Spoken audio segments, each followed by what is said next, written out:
picture, if you will, a world bathed not in golden light, but in something far more primal.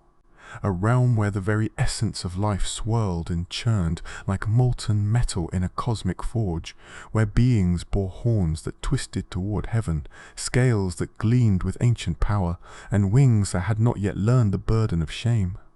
This was the age of the Crucible, when all life existed as one writhing magnificent whole, before the Erdtree cast its golden shadow across the lands between.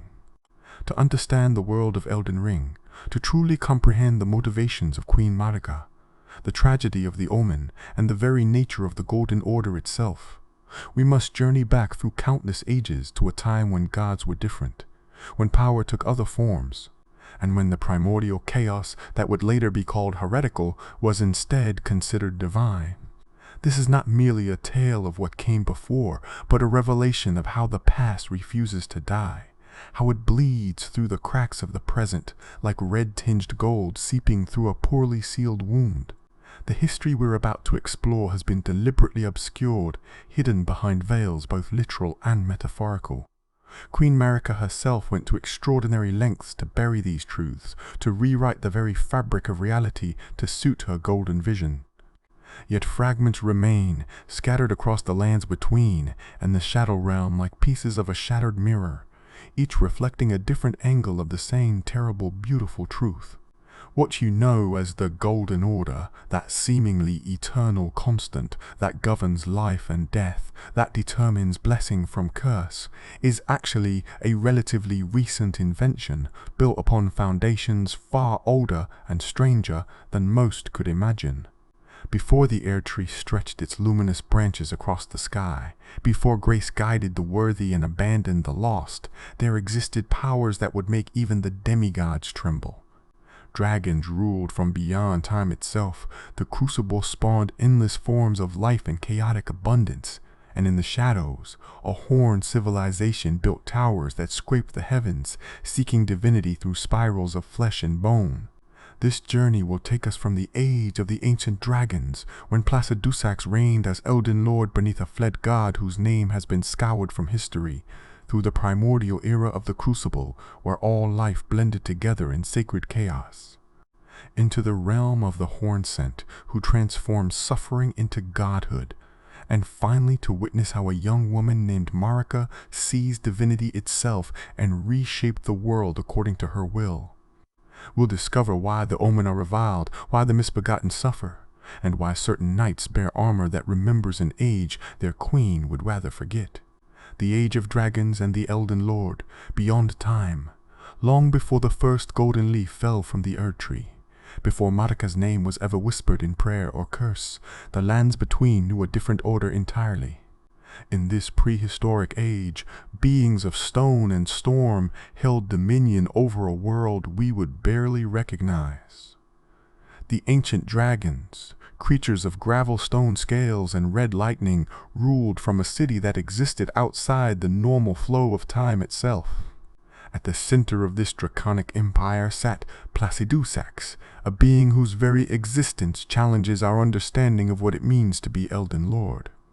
Unlike Godfrey or Radagon, who served under Marika and the Greater Will, Placidusax held his title in service to a completely different god, one whose identity remains one of the greatest mysteries in all the lands between. This dragon, once magnificent with 5 heads, though now reduced to merely 2, was not simply a powerful creature, but the legitimate Elden Lord of his age, recognized by whatever cosmic forces governed reality before the Greater Will's current dominion. The ancient dragons were fundamentally different from their descendants.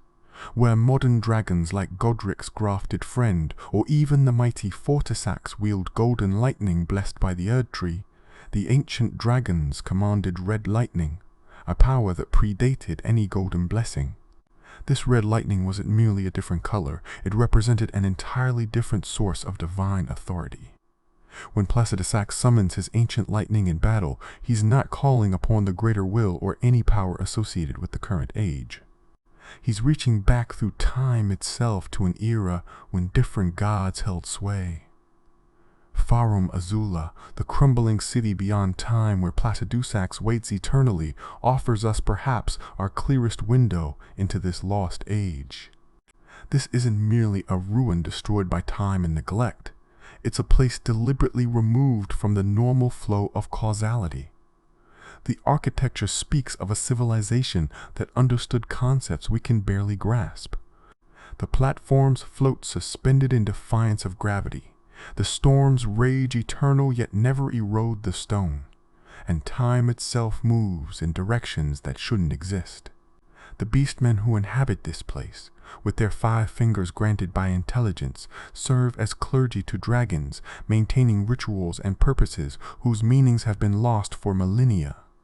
The relationship between the dragons and their beastmen servants reveals something profound about this ancient order. The beastmen weren't slaves or mere animals. They were granted intelligence, given fingers to grasp tools and weapons, elevated from their bestial nature to serve a higher purpose. This stands in stark contrast to how the Golden Order would later treat those it deemed lesser. Where Marika's age would suppress and segregate those touched by the Crucible, the Dragon's Age seemed to elevate and incorporate different forms of life into their hierarchy. But perhaps the most haunting aspect of Placidusax's existence is his eternal wait. Frozen beyond time in Farum Azula, the ancient Dragon Lord remains in a state of perpetual anticipation, forever awaiting the return of his fled god. His deity, whoever or whatever they were, abandoned not just Placidusax, but seemingly the entire world. Some theorize this god might have been an aspect of the greater will that later changed its approach, while others believe it was an entirely different outer god, leaving their Elden Lord to wait in a temporal bubble, neither fully alive nor properly dead. Some scholars theorize this god might have been an aspect of the greater will that later changed its approach, while others believe it was an entirely different outer god who lost interest in the lands between or was driven away by cosmic conflict. The ancient dragon's mastery over time itself suggests their god granted them power over fundamental aspects of reality that even the Golden Order cannot fully replicate. While Marika's order controls life and death through the Elden Ring, the dragons and their god seem to control time and storm, elements that exist outside the cycle of life entirely. The dragon cult that would later emerge in Leyndell, founded on the friendship between Godwyn and Fortisax, represented only a pale imitation of this original draconic power, filtered through and approved by the Golden Order's rigid structure. When we examine the transition from the Age of Dragons to what came next, we see not a peaceful succession, but evidence of cosmic upheaval. The dragons didn't simply step aside for a new order, they were replaced. Their god fled or was driven away, and their greatest lord was left suspended in eternal waiting.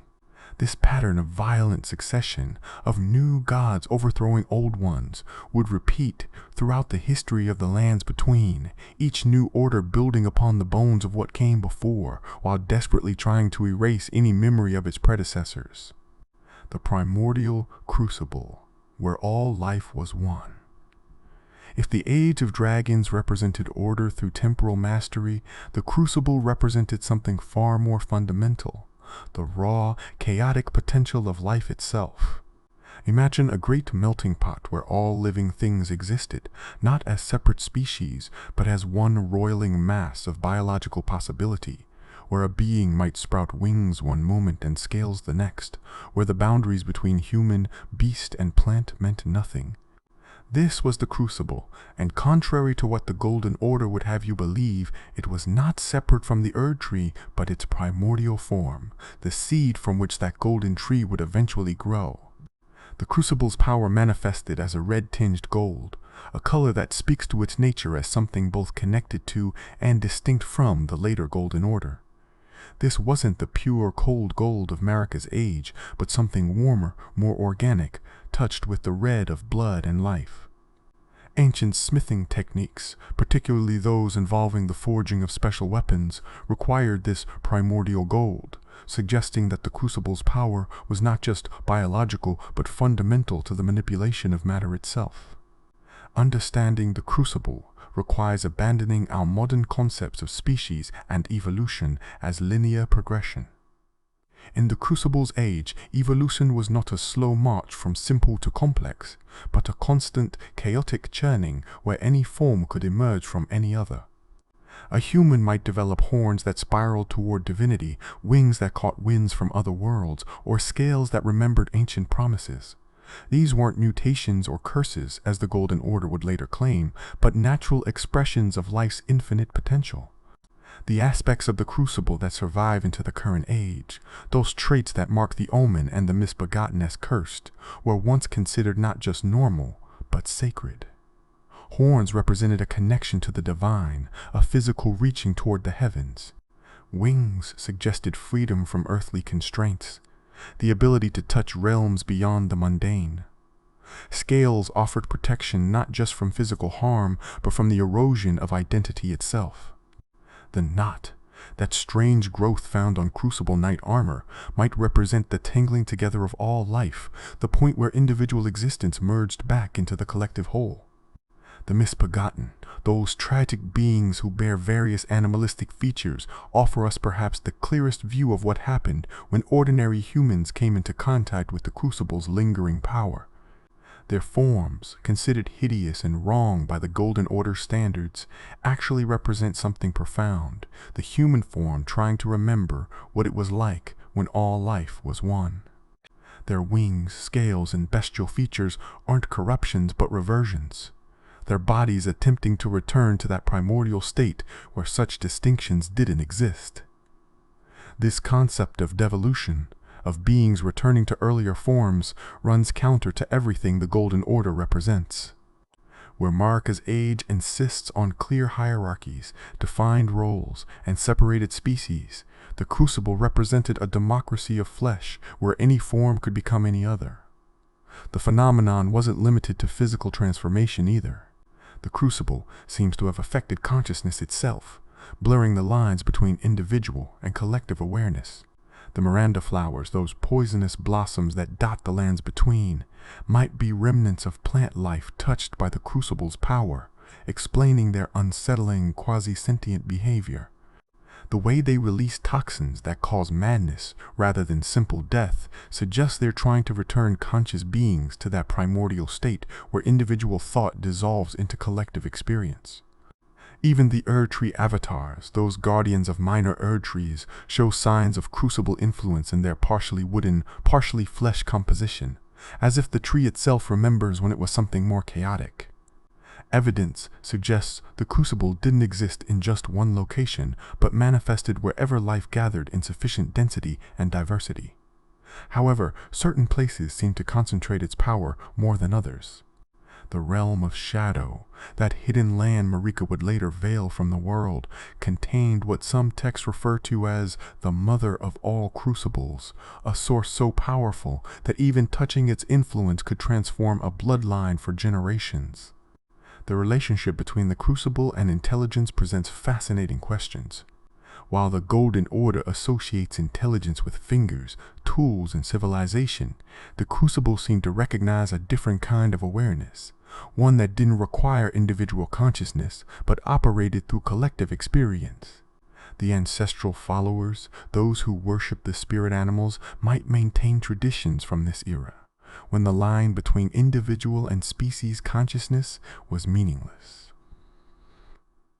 What caused the Crucible to begin its transformation into the Erdtree remains one of the great mysteries. Some theorize it was a natural evolution, that the chaos of the Crucible inevitably sought structure.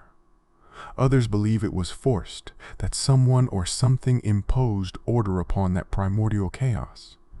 The truth likely involves Marika herself, who somehow learned to channel and constrain the Crucible's power, forcing it to grow according to her design rather than its chaotic nature.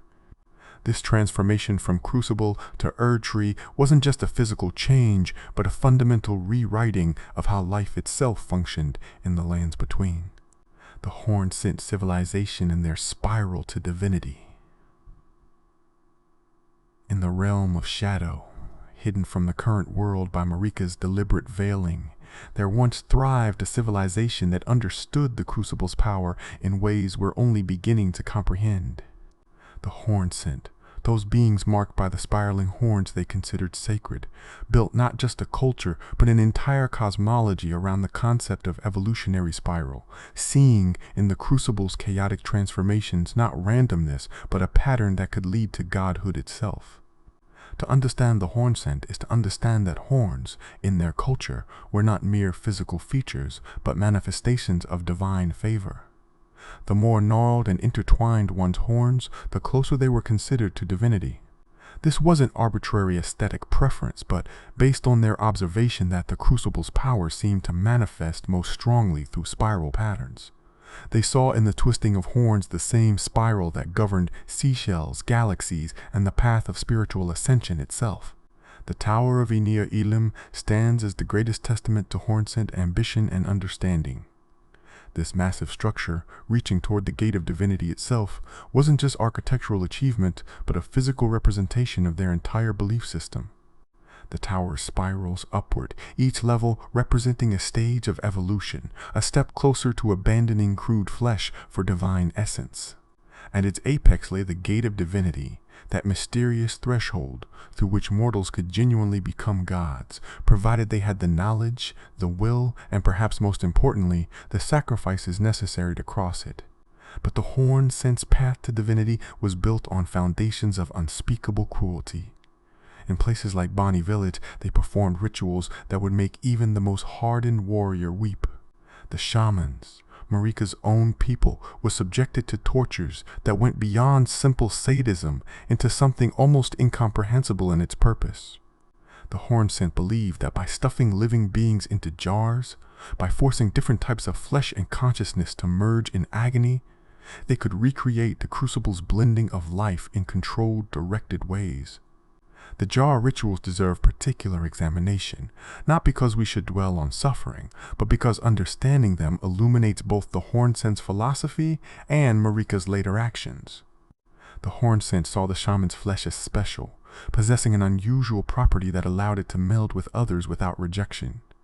Where normal flesh would rot or reject foreign material, shaman flesh would accept it, blend with it, become one with it. The Hornsent interpreted this as a blessing, a sign that the shamans were closer to the Crucible's original state where all life was one. They would stuff multiple shamans into great jars, sometimes adding other creatures, forcing them to merge into composite beings. The resulting entities, if they survived, were considered sacred, closer to the Crucible's ideal than any naturally born creature. The screams that emerged from these jars were interpreted as birth pangs of divinity, the sound of crude matter transforming into something greater. The Hornsent developed elaborate justifications for this practice, claiming they were helping the shamans achieve their true potential, liberating them from the prison of individual consciousness. The whipping rituals served a different but related purpose. The Hornsent believed that pain, particularly pain inflicted in specific patterns, could awaken dormant Crucible aspects in a being. The whips they used weren't simple instruments of torture, but carefully crafted tools designed to channel Crucible energy through suffering. The scars they left would sometimes sprout scales or feathers, which the Hornsent saw as proof their methods worked. They developed entire schools of thought around which types of pain produced which transformations, treating torture as a precise science. The dancing lion ceremony represented perhaps the most sophisticated expression of Hornsent Crucible manipulation. By wearing specially prepared lion heads and performing ritual dances, Hornsent priests could temporarily channel aspects of the Crucible, gaining abilities that shouldn't be possible for their physical forms. The dances weren't mere performance, but precise movements designed to align the dancer's essence with the Crucible's spiral patterns. Masters of this art could manifest multiple elements simultaneously, becoming living embodiments of the Crucible's chaotic potential. The Hornsent's architecture reflected their obsession with spirals and evolution.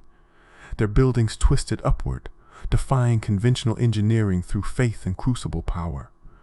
They developed construction techniques that incorporated living matter into stone, creating structures that grew rather than were built. The walls of their cities would sometimes sprout horns or scales, the boundary between living and non-living as fluid as everything else in their worldview. Their understanding of the Crucible extended to governance and social structure. Hornsent society was organized in spiral hierarchies, where one's position could change based on physical manifestations of Crucible power. A lower-ranked Hornsent who suddenly sprouted magnificent horns might leap several social strata, while one whose horns withered would plummet.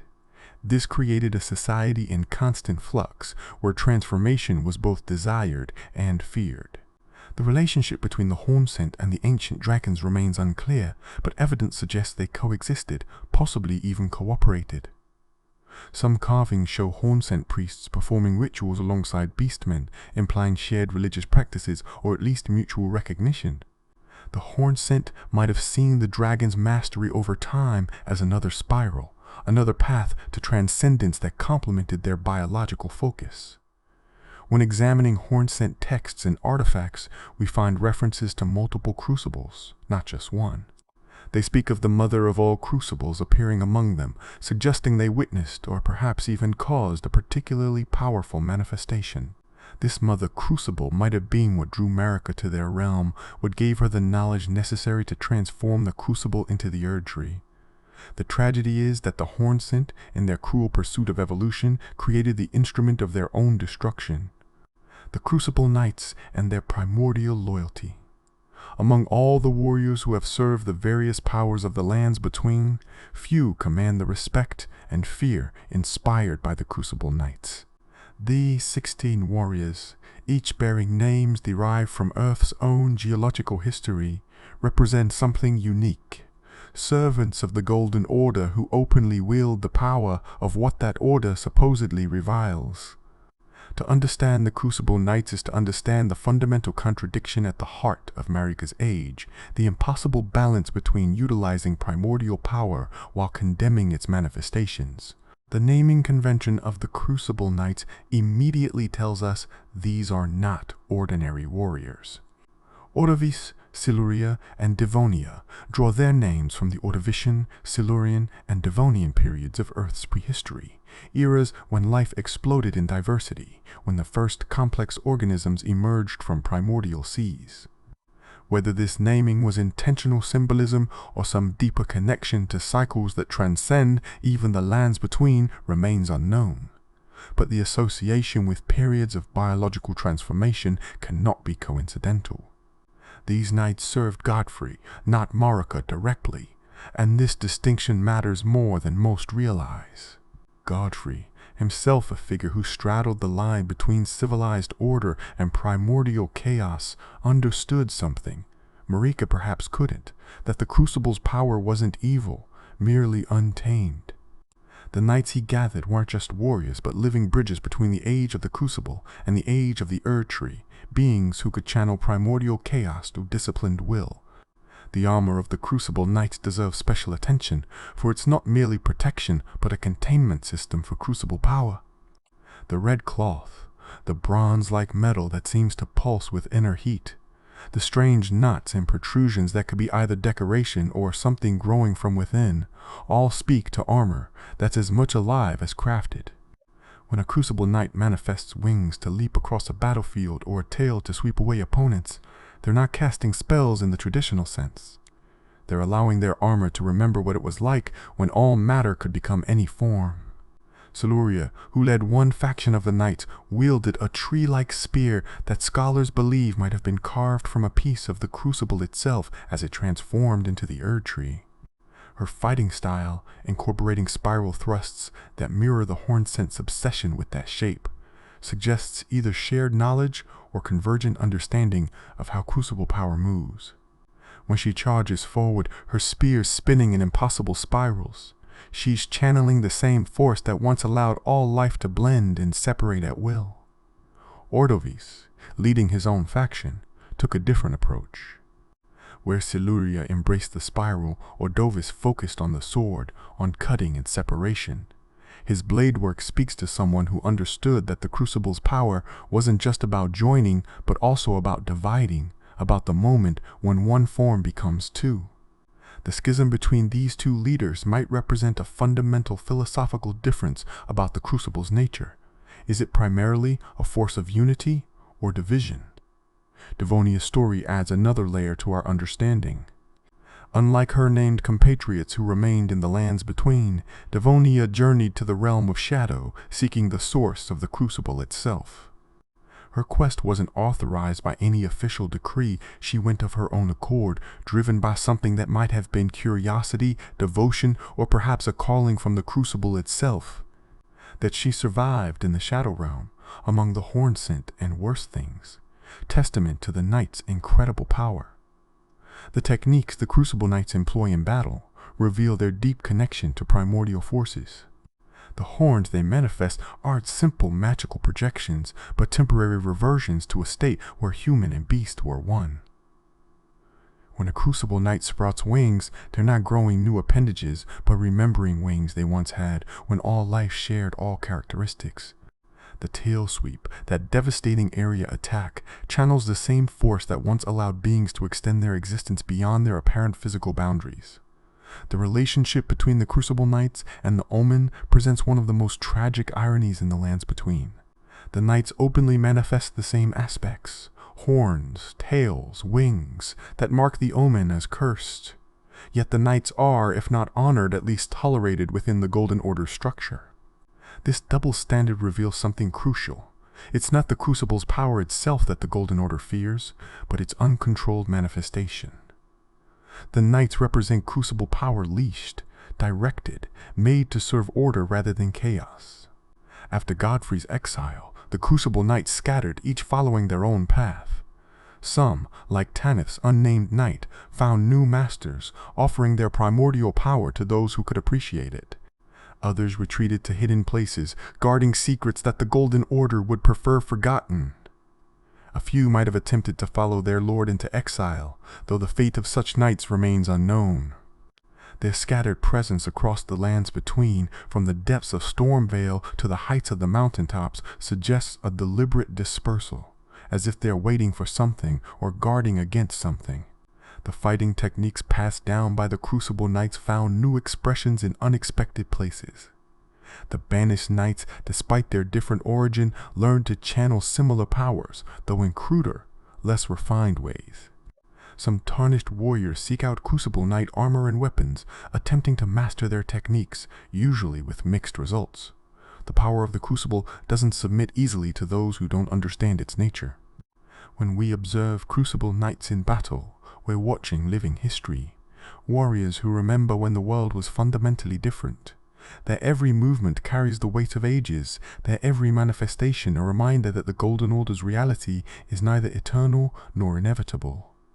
They stand as proof that power existed before Marika, that it was contained rather than destroyed, and that it waits still, patient and primordial, for the age when it might once again flow free.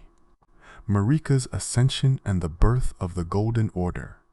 The transformation of Marika from a tortured shaman to the eternal queen of the Golden Order represents perhaps the most significant individual achievement in the known history of the lands between. Yet this ascension was built on foundations of betrayal, genocide, and a fundamental rewriting of reality itself. To understand Marika is to understand that gods are not born but made, forged in crucibles of suffering, and tempered by unimaginable will. Marika began life as a member of the Numen race, specifically among those known as Shamans in the realm of shadow. The Numen were already special, described as beings from outside the lands between, possibly from another world entirely. But the Shamans possessed an even more unique trait. Their flesh could meld with others without rejection, a characteristic. The Hornsent viewed as sacred and exploited with murderous dedication. Young Marika would have witnessed her people stuffed into jars, their consciousness forcibly merged with others in pursuit of the Hornsent's spiral to divinity. The exact moment of Marika's transformation remains shrouded in mystery, but we know it occurred at the Gate of Divinity atop the Tower of Enir Elim. Somehow, this tortured young woman not only survived the Hornsent's attention, but learned their secrets, understood their methods, and ultimately used their own path to achieve what they had sought for generations. The bitter irony that a despised shaman would be the one to successfully cross the threshold into godhood while the Hornsent remained mortal cannot have been lost on either party. But Marika's ascension required more than just will and knowledge. The Gate of Divinity demanded sacrifice. though what exactly she sacrificed remains debated.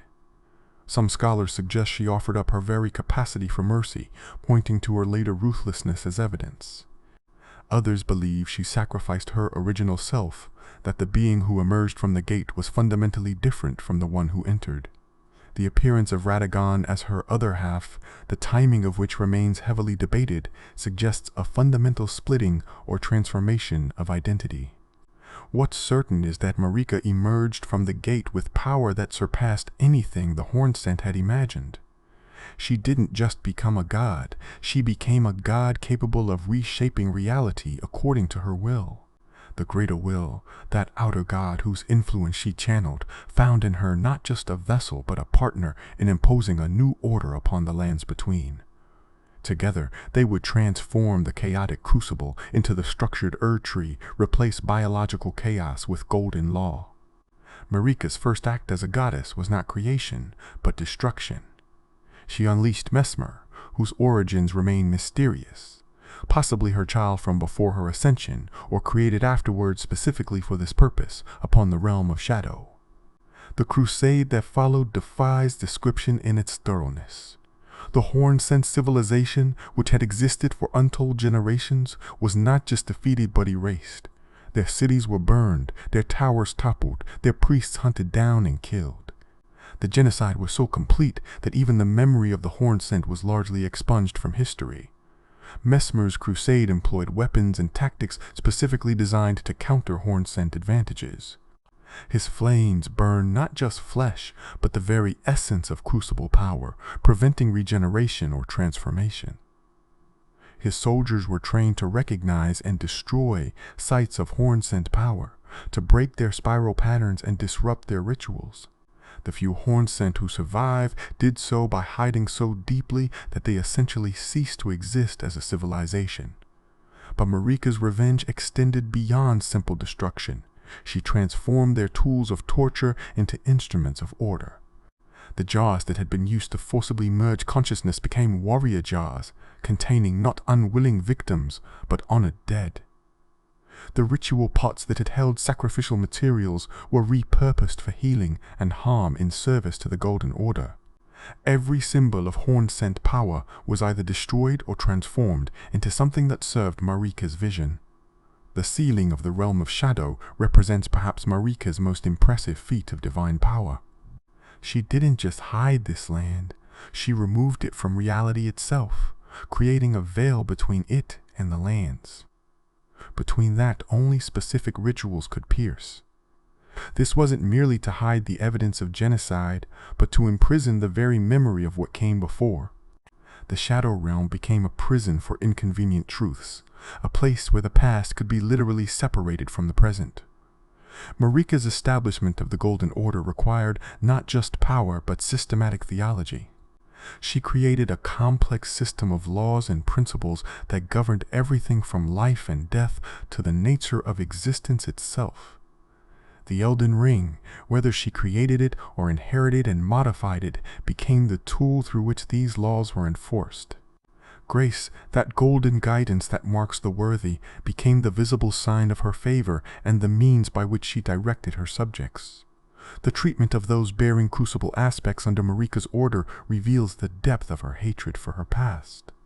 The Omen, children born with horns and other Crucible manifestations, were not just rejected, but actively persecuted. Royal Omens were imprisoned underground, their horns cut in agonizing procedures, while common-born Omens were simply killed. This wasn't pragmatic policy, but personal vendetta. Every Omen born was a reminder of the Hornsent, of the power they had wielded, of the suffering they had inflicted. Yet Marika couldn't entirely escape the Crucible's influence. The Erdtree itself, for all its golden glory, was still the Crucible transformed, rather than something entirely new.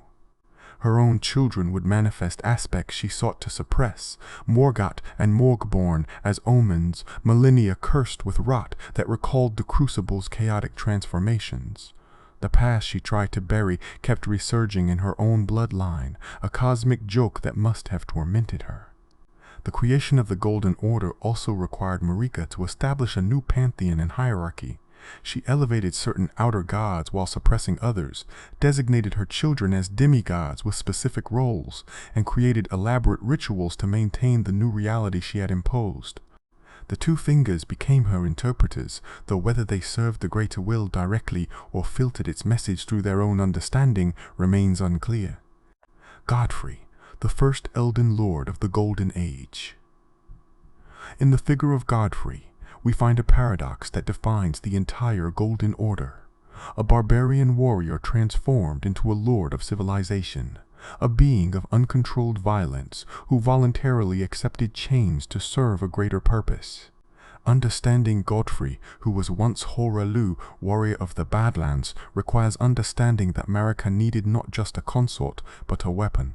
Someone who could wage the wars necessary to establish her order while embodying the dignity her new age demanded.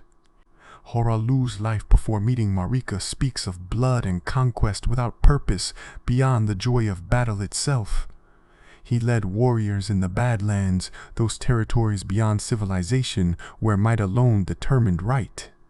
His strength was legendary even then, but it was strength without direction, violence without meaning. When Marika chose him, she saw not just his power, but his potential to become something more, or perhaps she saw someone whose nature she could exploit while his presence served her purposes.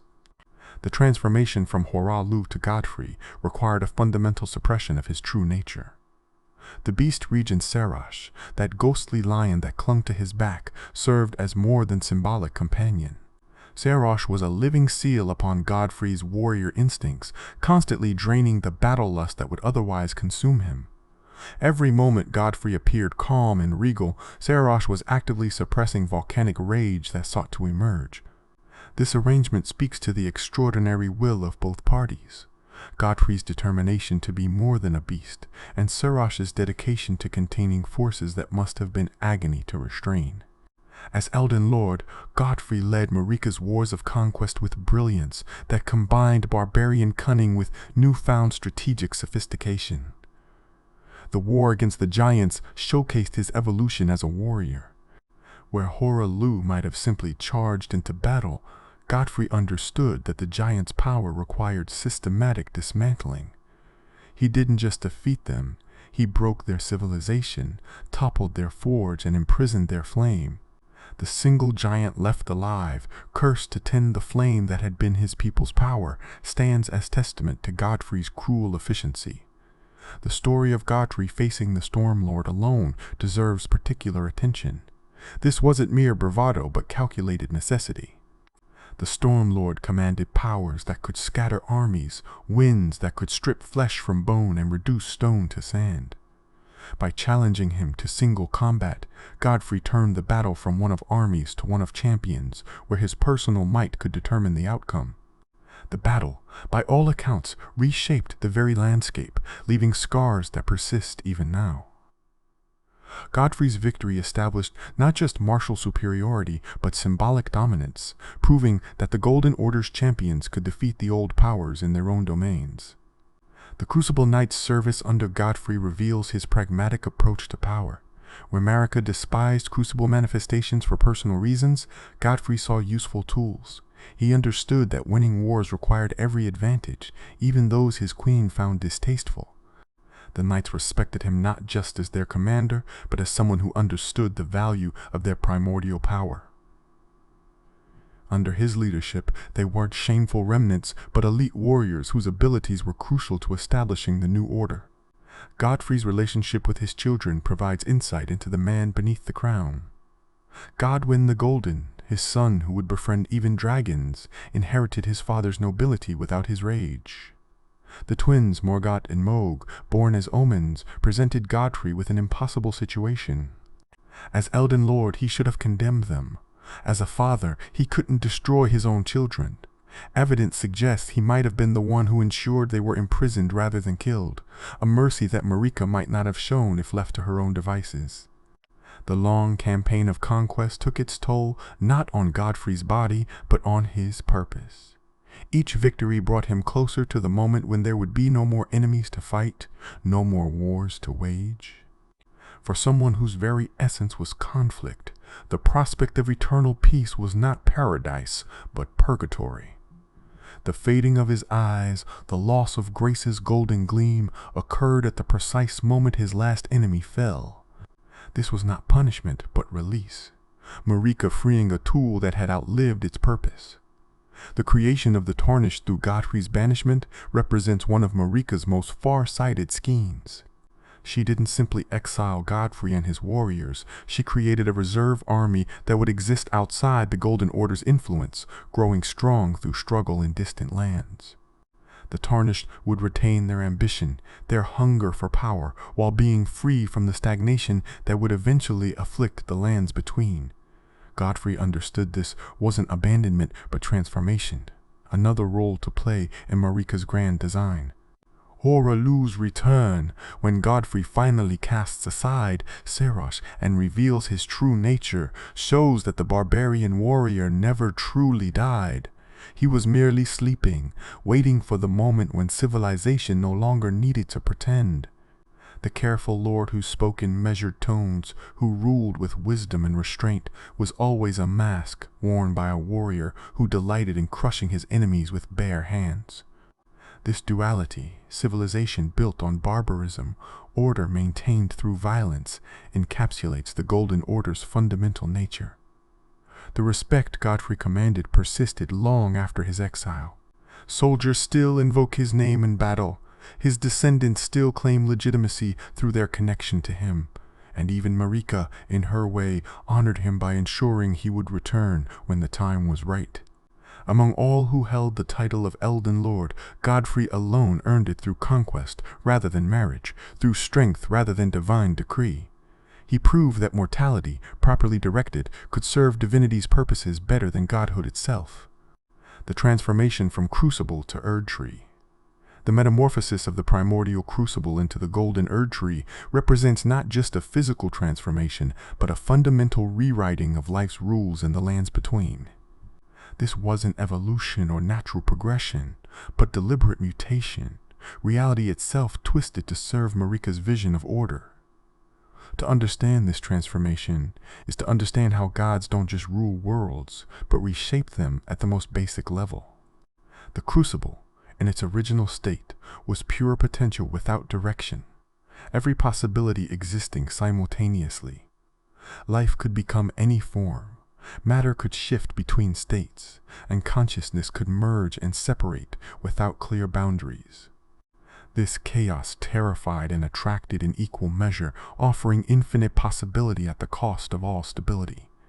When Marika began the transformation, she wasn't just changing a tree but imposing structure on chaos itself, forcing the infinite to become finite, the possible to become actual. Evidence suggests the process began at the moment of her ascension, when she first channeled the greater will's power through her divine form. The Crucible, encountering this directed divine will for perhaps the first time, began to respond. Where once it had grown in all directions simultaneously, it now began to grow upward, reaching toward a single point rather than expanding in chaos. The red-tinged gold of primordial matter began to cool into pure gold, the writhing chaos crystallizing into geometric perfection.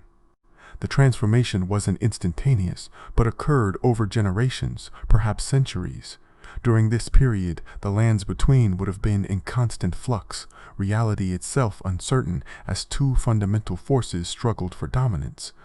Some beings adapted to the change, their forms stabilizing as the Golden Order's influence grew stronger. Others were caught between states, becoming the ancestors of creatures we now consider aberrations. The Misbegotten might represent those who were actively transforming when the process stabilized, forever trapped between what they were and what they might have become. The Erdtree's root system tells a story of conquest as much as growth. Where the Crucible's roots would have been indistinct from the earth itself, all matter being potentially alive, the Erdtree's roots are clearly defined, golden veins that spread through the earth like a claiming hand. These roots don't just draw nutrients, they impose order on the very soil they touch. Catacombs throughout the lands between show how the roots seek out death, transforming corpses into resources for the Erdtree's growth. This recycling of death into life might seem natural, but it represents a fundamental change from the Crucible's approach, where death and life were simply different states of the same existence. The great tree that preceded, or perhaps coexisted, with the early Erdtree hints at competition or evolution during this transformation. Many theorize the great tree was the Crucible's last attempt at maintaining its original nature, a rival growth that had to be subsumed or destroyed for the Erdtree to achieve dominance. The root resin and other materials associated with the great tree suggest it had its own power, its own way of channeling life force that differed from both pure Crucible chaos and Erdtree order. Minor Erdtrees scattered across the lands between serve as colonial outposts of the Golden Order's reality. Each one doesn't just grow in soil, but transforms the very nature of existence around it. Creatures near minor Erdtrees become more stable, more defined, less likely to manifest Crucible aspects. The avatars that guard these trees, those bizarre amalgamations of wood and flesh, might be former Crucible entities transformed into servants of the New Order, their chaotic nature channeled into protective purpose. The golden leaves that fall from the Erdtree carry more than symbolic meaning. Each leaf is a tiny fragment of imposed order, spreading the Golden Order's influence wherever they land. When consumed as sacred tears or transformed into healing drafts, they're literally introducing Erdtree order into chaotic flesh. This might explain why those who consume too much Erdtree essence sometimes lose their ability to change or adapt, becoming locked into single forms or purposes. The transformation affected not just physical matter, but the nature of miracles and magic. Where Crucible incantations required practitioners to temporarily become what they summoned, channeling chaos through their own flesh. Golden Order incantations function through external manipulation, imposing patterns on reality without personal transformation. This shift from internal to external power represents the fundamental difference between the two ages. The Crucible asked what you could become, while the Golden Order tells you what you must be. The persistence of Crucible power despite the transformation reveals the incomplete nature of Marika's victory. She could constrain the Crucible, direct it, transform it into the Erdtree, but she couldn't destroy it entirely. The power that allows all life to be one thing cannot be destroyed without destroying life itself.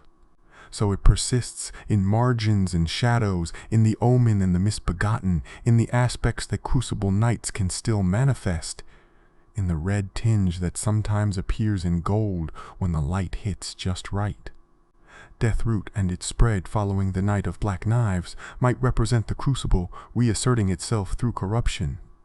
When Godwin's death corrupted the Erdtree's roots, it might have awakened dormant Crucible essence, explaining why those who live in death exhibit characteristics that blur the line between life and death in ways reminiscent of the Crucible's original chaos.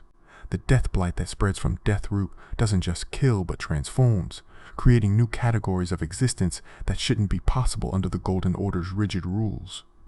The relationship between the Erdtree and the various outer gods becomes clearer when viewed through the lens of this transformation. The Greater Will didn't just choose Marika, it needed someone capable of forcing structure onto the Crucible's chaos. Other outer gods, the Formless Mother, the God of Rot, the Frenzied Flame, might represent different approaches to the same fundamental force. Each offers its own vision of what the Crucible could become, its own pattern to impose on primordial chaos. When Marika eventually shattered the Elden Ring, she might have been attempting to reverse this transformation, to return the Erdtree to its Crucible state. The shattering didn't just break the world's order, but began unraveling the transformation she had spent ages completing. The war that followed, with demigods manifesting increasingly unusual powers and the world itself becoming less stable, might be the Crucible gradually reasserting its chaotic nature as the Golden Order's constraints weaken. The suppression of the past and the cursed Omen. The systematic persecution of those bearing Crucible aspects under the Golden Order reveals more than simple prejudice. It exposes the deep insecurity at the heart of Marika's reign. Every Omen born, every Misbegotten that draws breath, Every manifestation of scales, wings, or horns represents a fundamental challenge to the narrative that the Golden Order is eternal and inevitable. The elaborate systems developed to suppress, hide, and eliminate these beings tell us that Marika understood the past never truly dies but must be constantly, vigilantly suppressed.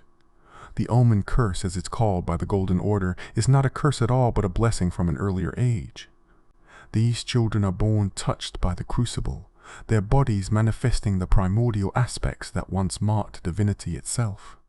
Their horns spiral upward in patterns that echo the Hornsent's path to godhood. Their additional features recall the time when all life could express any form. From the Crucible's perspective, the Omen are not cursed but chosen, selected to carry forward the legacy of an age the Golden Order desperately wants forgotten. The treatment of Royal Omen versus Commonborn reveals the pragmatic cruelty of the system. Royal Omen, those born to noble bloodlines, are imprisoned in the subterranean shunning grounds, a vast network of sewers and abandoned spaces beneath Lendel itself. They're allowed to live but forbidden to exist, if such a distinction makes sense. Their horns are cut in excruciating procedures that often prove fatal, the stumps cauterized to prevent regrowth. Those who survive this mutilation are left scarred in ways that go beyond the physical, their connection to the Crucible severed through violence. Commonborn Omen face a simpler, more brutal fate, death, usually immediate. The Golden Order's logic seems to be that noble blood might eventually override Crucible influence, but common blood combined with Crucible aspects produces only monsters. The Omen killers, those who perform these executions, wear masks and robes that hide their identities, as if even the Golden Order recognizes the shame in murdering infants for the crime of being born wrong.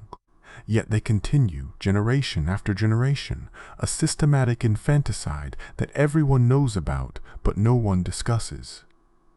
Morgott the Omen King presents the most tragic figure in this system of oppression.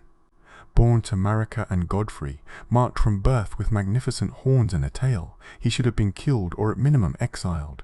Instead, he was imprisoned, raised in darkness while his brother Godwyn walked in light.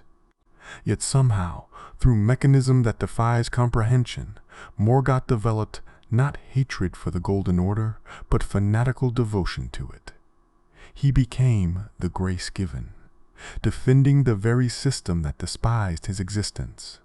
The psychology of Morgott's loyalty reveals the insidious nature of systematic oppression. Told from birth that he was cursed, that his very existence was wrong, Morgott internalized this hatred. He came to believe that his suffering was justified, that the Golden Order's persecution of his kind was righteous. When he eventually took the throne as the veiled monarch, he hid his nature not from shame but from a belief that his cursed form would taint the throne's dignity. He fought harder than any other to preserve the Golden Order, as if sufficient loyalty might somehow redeem his cursed birth. Morgott's twin, took the opposite path, embracing his Omen nature and finding power through the formless mother. Where Morgott saw curse, Mohg saw potential. He cultivated his Omen blood, transformed it into a source of power that even demigods might fear.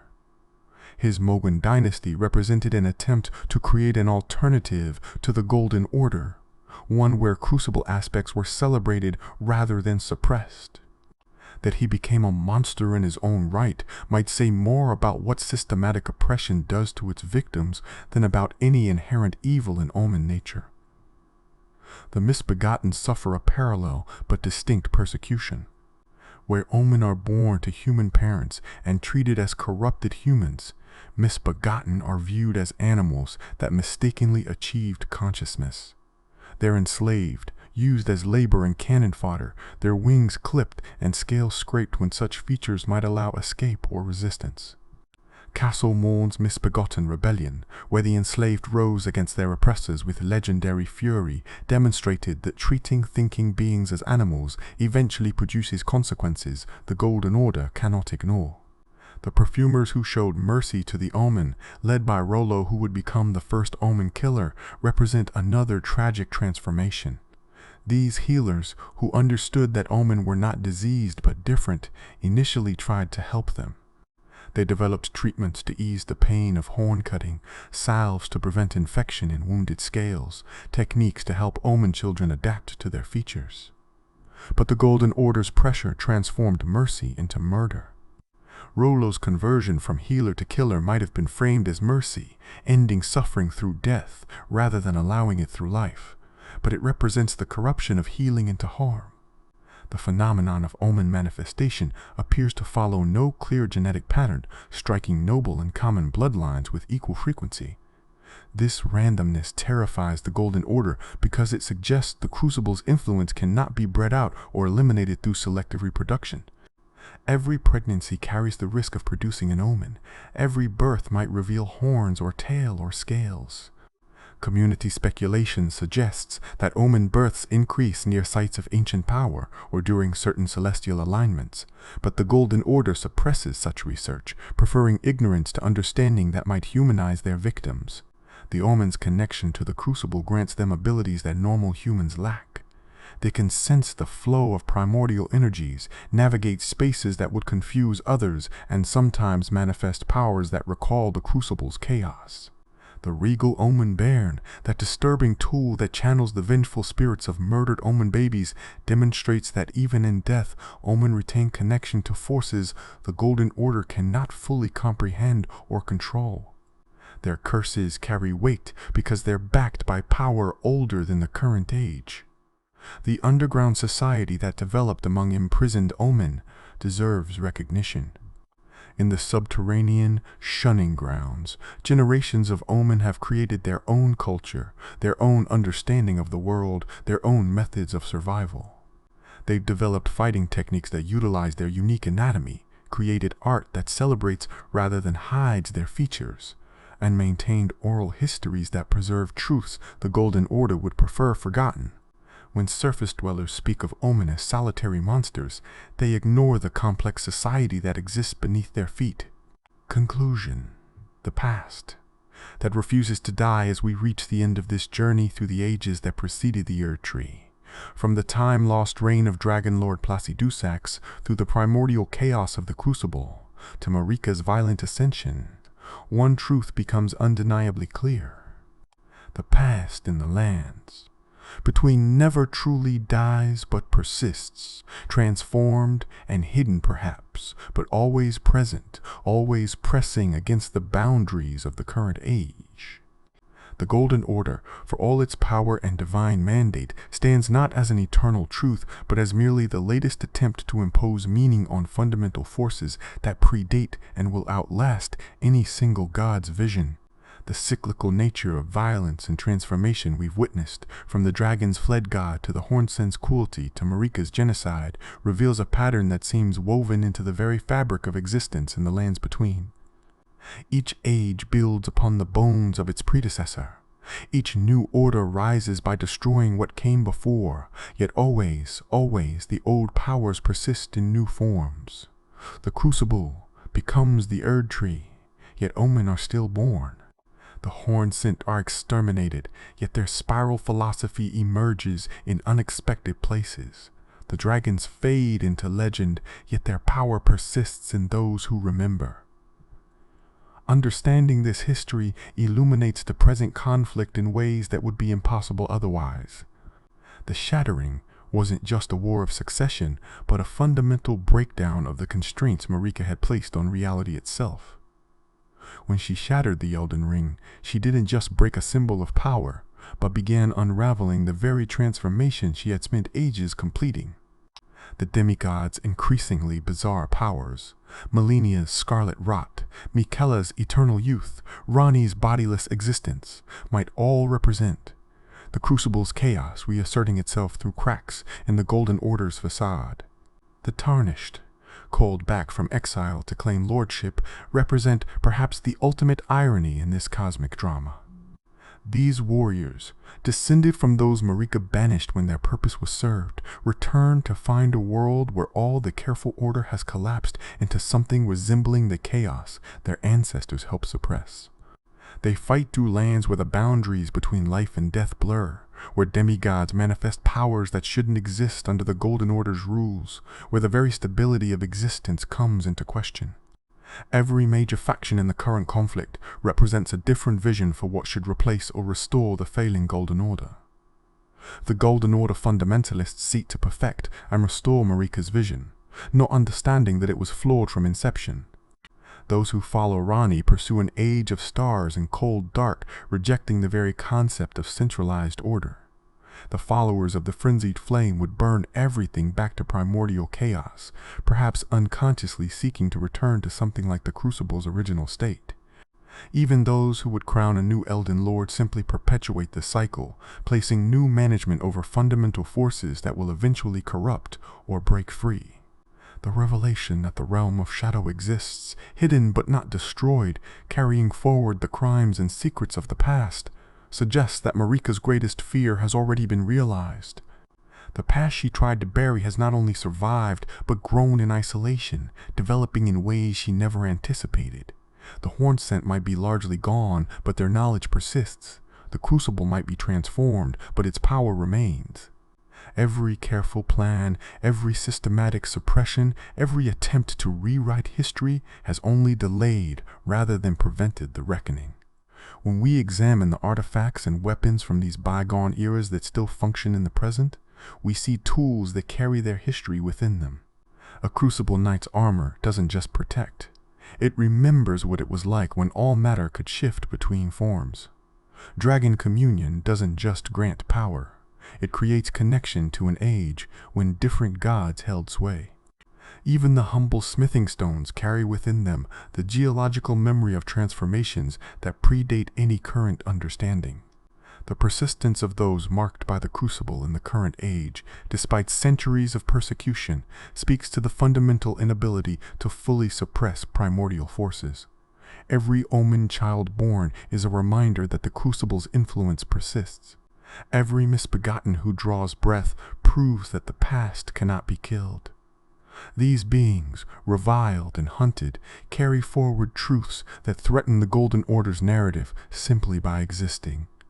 Their survival, against all odds and official policy, suggests that perhaps the Crucible itself ensures its legacy endures. The merchants who sing of the frenzied flame, the ancestral followers who worship ancient spirits, the dragon cultists who remember older loyalties, all represent communities that maintain connection to powers predating the current age. These aren't mere religious movements, but living links to ages the Golden Order would prefer forgotten. Their practices, deemed heretical by official doctrine, preserve knowledge and techniques that might prove crucial when the current age finally ends. Looking forward, the implications of this hidden history become even more significant. If the pattern holds, then whoever claims power next, whether tarnished or demigod or something else entirely, will eventually face the same fundamental problem. The forces they seek to control are older and more primal than any imposed order. The Crucible's chaos, temporarily constrained, will seek expression. The dragon's mastery over time, currently dormant, might reassert itself. The spiral toward divinity that the Hornsent pursued might find new practitioners. The question isn't whether the Golden Order will fall. History suggests that's inevitable. But what will replace it, and whether that replacement will learn from the cycles of the past? Will the next age acknowledge and incorporate the Crucible's chaos? Or will it attempt yet another suppression? Will it recognize the validity of different paths to power, or will it impose another singular vision? Will it remember the crimes of the past, or will it create new atrocities in pursuit of its own order? Perhaps the greatest tragedy in all of this is that each age seems to require forgetting the lessons of the previous one. The Hornsent forgot whatever wisdom the dragons might have offered. Marika forgot or ignored the consequences of building order on a foundation of genocide. The current powers seem determined to forget that their conflict arose from fundamental flaws in the system they're fighting to control or restore. This willful amnesia, this determination to ignore history's warnings, might be the true curse of the lands between. Yet in this darkness there exists a strange hope. The very persistence of the past, its refusal to die despite all attempts at suppression, suggests that truth cannot be permanently buried. Every omen birth, every manifestation of Crucible power, every discovery of ancient knowledge represents a small victory against the forces of forgetting. The past might be hidden, transformed, or suppressed, but it cannot be destroyed. And in that indestructibility lies the possibility that someday someone might learn to work with rather than against these fundamental forces. The story we've explored, from the ancient dragons through the Crucible to the rise and potential fall of the Golden Order, isn't just history, but prophecy. It tells us that every order contains the seeds of its own destruction, that every attempt to impose singular vision on plural reality will eventually fail, that the forces deemed chaotic or evil by current standards might simply be misunderstood, expressions of deeper truths. The Crucible wasn't evil, it was simply chaos. The dragons weren't wrong, they simply followed a different god. Even the Hornsent, for all their cruelty, pursued a valid if terrible path toward transcendence. In the end, the greatest revelation might be that there is no end, only transformation. The Crucible becomes the Erdtree, which might become something else. The Golden Order replaces the dragon's reign and will itself be replaced.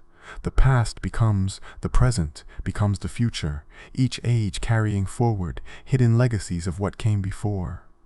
The lands between exist in eternal transformation, and those who would rule them must accept that their order, no matter how perfect it seems, is temporary. As tarnished arise to claim their destiny, they carry within them the legacy of all these ages.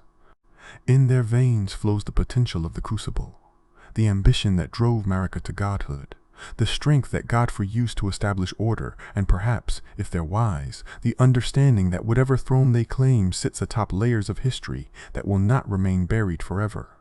The past refuses to die not from stubbornness, but from necessity. For without it, the present has no foundation and the future no direction.